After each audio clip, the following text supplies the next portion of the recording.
চাঁদ রাত তো প্রতি বছরই আসে, কিন্তু এবার আমি আমার জীবনের বেস্ট চাঁদ রাতটা কাটালাম। সুতরাং ঈদটাও হবে খুব বেস্ট। চলো দেখি আজ রাতে কি করলাম। Welcome to my channel. আসসালামু আলাইকুম। কেমন আছেন সবাই? আশা করি সবাই খুব ভালো আছেন। সারাদিনের কাজ শেষ করে আমরা সন্ধ্যার সময় বের হয়ে গেলাম স্কেচ মলের উদ্দেশ্যে। আমরা ছিলাম আজকে 2 জা একসাথে। আমার বিয়ের প্রায় 8 বছর হতে চললো, আজ পর্যন্ত কখনো চাঁদ রাতে এভাবে বের হওয়া হয়নি। আমার যার এবারই আমাদের সাথে প্রথম ঈদ, ওর সাথেই বের হওয়া। আর ওকে নিয়ে বাইরে গেলে আমার যেন বাচ্চাদের আনন্দের শেষ থাকে না। আমার বাচ্চারা ওর যেন বেস্ট ফ্রেন্ড, ওকে খুব পছন্দ করে, তাই আমারও একটু রিল্যাক্স হয়। আমি পুরো মাসের সব কাজ শেষ করে পুরো এক্সস্টেড ছিলাম। আজকে আমার বাইরে যাওয়াটা খুবই দরকার ছিল। এই ফুড কোর্টটাতে আমরা এসে প্রায় সময় বসি। যারাকে স্কুলে দিয়ে আমরা এখানে এসে বসি, আড্ডা মারি অন্যান্য ফ্রেন্ডরা মিলে। এখন এই বছর যোগ হয়েছে প্রিমা।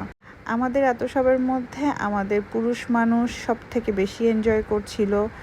আমরা আবার খুব ভদ্র মেয়ে, বাড়ির থেকে পুরুষ মানুষ ছাড়া বেরই হতে চাই না। মা যেহেতু ছোটোকালেই শিখিয়েছে বাড়ির পুরুষ মানুষ ছাড়া বাইরে যাওয়া যাবে না, তাই আমরা পুরুষ মানুষকে নিয়েই বের হয়েছিলাম। এর মধ্যে আমার জায়রা ওখানে দেখো একটা সুন্দর দোলনা, ওই দোলনাটা পেয়ে আমাদেরকে ভুলেই গেছে। তার যে কিছু খেতে হবে সেটা তার মনেই ছিল না। পরবর্তীতে বন্ডস থেকে সে একটা অরেঞ্জ জুস অর্ডার করেছে, যেটা আমি ভিডিও করতে ভুলে গেছি। আর আমি নিয়েছিলাম একটা মিল্কশেক। আমরা সবাই ইফতারি করে এসেছিলাম, তারপরেও আমি খাদকের মতো পাস্তা আর ফুচকা দুটোই খেয়েছি। ফুচকাটা খুব বেশি মজার ছিল। অনেক দিন পর এমন একটা ফুচকা খেতে পেরেছি যেখানে লবণ একটুও কম ছিল না, ঝালও পারফেক্ট ছিল। আমি যেহেতু নতুন মা হয়েছি, আমার খুব পানি পিপাসা লাগে, তাই আমি বারবার করে পানি জাতীয় কিছু খাওয়ার চেষ্টা করছি। পাস্তাটা মজার ছিল, কিন্তু আমার কাছে একটু মিষ্টি। পাস্তাটা খাওয়ার পরে আমার কাছে মনে হচ্ছিল একটু নোনতা কিছু খাওয়া উচিত। তো আমি রেখে দেওয়া যে ফুচকাটা ছিল সেটাকে খাচ্ছিলাম পরবর্তীতে।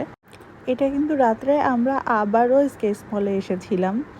এই সময়টায় প্রায় 12টার মতো বেজে গেছিলো এবং আমরা এসেছিলাম কিছু টুকটাক জিনিস কিনতে। এসে দেখি আপুগুলো বসে আছে। আমরা যখন সন্ধ্যায় এসেছিলাম তখন খুব ভিড় ছিল, আমরা মেহেদি দিতে পারিনি।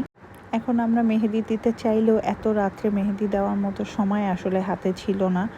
আর হাতে মেহেদি দিলে বাচ্চাদেরকে নিয়ে আমি সময় পারও করতে পারতাম না। এই ছিল আজকের ব্লগ। কেমন লাগলো সবাই জানিও। ভিডিওকে ভালোবাসা দেওয়ার জন্য তোমাদের সবাইকে অনেক অনেক ধন্যবাদ। সাথে থেকো।